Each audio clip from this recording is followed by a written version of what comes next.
Lesson 7. Jesus' Crucifixion and Suffering. Study text, Psalms 22, 1 through 31, Matthew 27, 1 through 66, and John 20, 24 through 39. Jesus' suffering is a part of God's prophesied plan to heal the world. It's kind of cool. Just a quick look from Psalms 21 to Psalms 22. It seems as though setting a gold crown upon David's head and just the many blessings that came with it, and then it just seems like he's enduring it like a crown of thorns, like it's foretelling the next event that would come to be, and exalting and praising from the blessings he sees to something that is going to end up being trying and enduring. The gospel accounts of Jesus' crucifixion are some of the most dramatic and gut-wrenching passages in all Scripture. One of the most challenging moments is when Jesus cries out, my God, why hast thou forsaken me?" in Matthew 27:46. Discussion starter. Abandoned and alone. Have you ever felt completely alone in a time of crisis? If so, how did you deal with those feelings? Yes, as a child, looking through the window wishing to be outside with the others, having responsibilities and not really experiencing to the fullest what it was. But I listened to music and I got to spend time with family, now knowing that time is something so precious, not something you get back. And to be able to watch my siblings grow up and see who they've become now is beautiful, and I'm grateful for it. Watching the Passion of Christ, I wasn't there, but he was in a huge time of crisis. And when I watched it, it wasn't something I wanted to see. He endured a lot for us. And so thinking back to that, it encourages me to be passionate and to stand out and to be that light he's called me to be. Growing in my disciplines and getting outside my comfort zone, I now do a little bit of online ministry. And I've not always been a super good speaker, so here I am. During our darkest times, we might be tempted to ask questions. Jesus can empathize because of his sacrifice. We are never truly alone. Psalms 22 is a messianic psalm of David that uniquely focuses on the suffering and ultimate triumph. It's nearly impossible to read and analyze this psalm without considering Jesus' crucifixion, but we understand it more deeply considering its text. It points to the Son. A lot of what he's going to go through in Psalms 22 kind of reflect and can be seen through a little bit of glaze, just of how he was surrounded by bulls and lions and these people, these instances all playing together, and each representing something, like a bull being sacrificed for sin, and a lion by their jaws and their tongue. I won't get into it too much. Maybe I'll get into it later. But let's go on to part 1. Feeling forsaken by the Father. David felt abandoned. Psalms 22, 1 through 3. David's words in Psalms 22:1 resonate with Christians who have endured distress, yet remain dedicated to God. The psalmist's cries of anguish acknowledged his commitment to God. The anguish acknowledged commitment, while also lamenting in his circumstance. Lament, again meaning regret, disappointment, expresses deep grief about.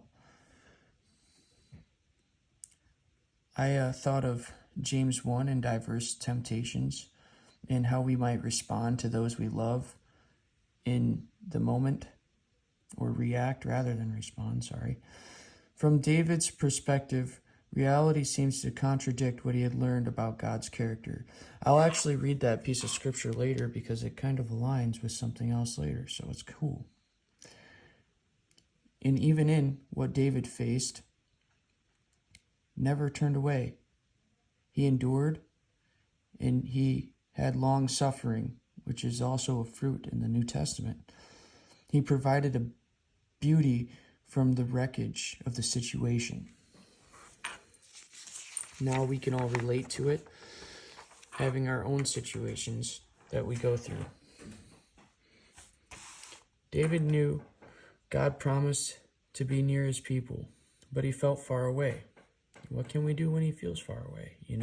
We can feel distant, but it's always seek. We can always seek him out, and he will be there.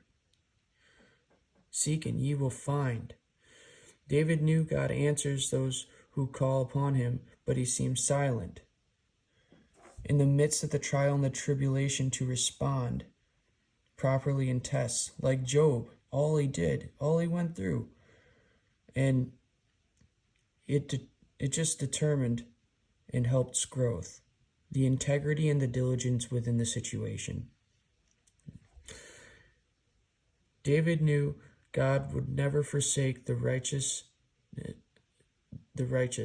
but where was he?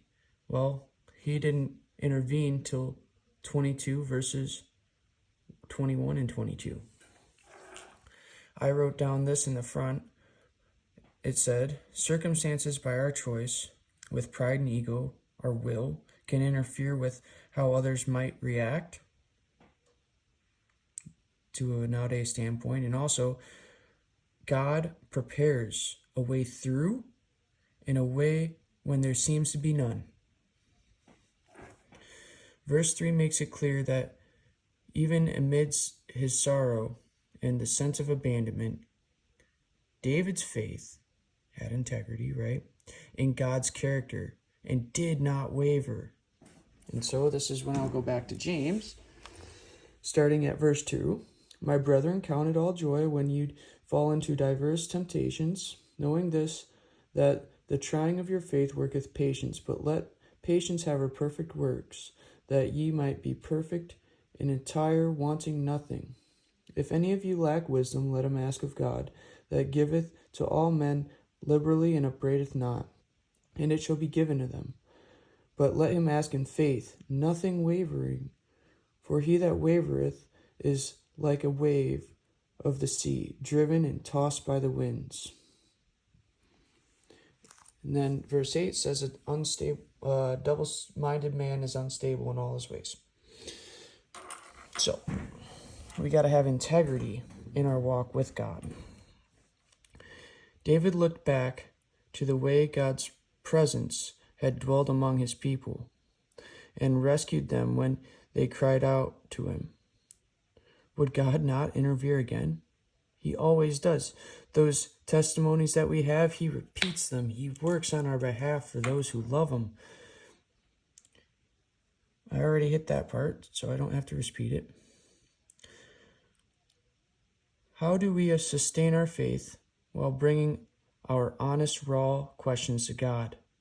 When I highlighted honest, I thought of our heart's involvement, right? In Psalms 22:14, he wasn't hardened in his heart.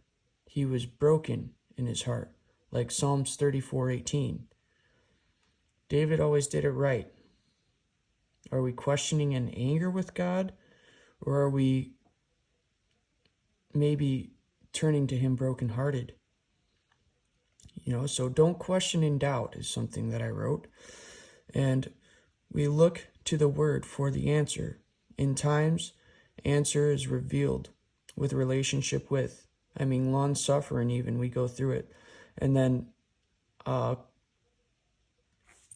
answer to that was in Peter's 2:1-2-5, and it was be diligent.